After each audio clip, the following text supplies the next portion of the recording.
শেখ হাসিনার প্রত্যর্পণ কিভাবে হবে সেই সমাধান না হওয়া পর্যন্ত প্রধানমন্ত্রী তারেক রহমান ভারতে যেতে পারেন না বলে মন্তব্য করেছেন এনসিপি আহ্বায়ক ও বিরোধী দলীয় চিফ হুইপ নাহিদ ইসলাম।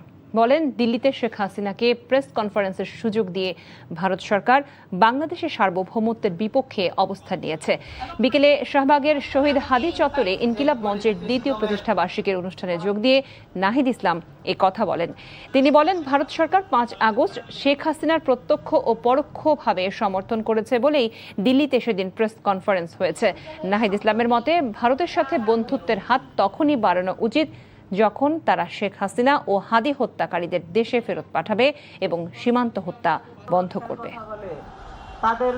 তাদের প্রতি আমার অনুরোধ থাকবে, বাংলাদেশের বিচার ব্যবস্থা, বিচারের একটা রায় হয়েছে, সেই আসামিকে যখন প্রেস কনফারেন্স করতে দেয় একটা সরকার, তার মানে এদেশের গণতন্ত্র, বিচার ব্যবস্থা, এদেশের সার্বভৌমত্বের বিরুদ্ধে ভারত সরকার কার্যত অবস্থা নিয়েছে এবং বাংলাদেশের বিরুদ্ধে কার্যত একটা ছায়া যুদ্ধ ঘোষণা করার মতো। ভারত যদি বন্ধুত্বের কথা বলতে আসে, তাহলে শেখ হাসিনাকে এবং ওসমান হাদির খুনিদেরকে ফেরত পাঠিয়ে সীমান্তে হত্যাকাণ্ডের মীমাংসা করে বাংলাদেশের নদীর পানি ন্যায্য হিস্সা নিশ্চিত করে তারপরে বন্ধুত্বের কথা বলতে হবে।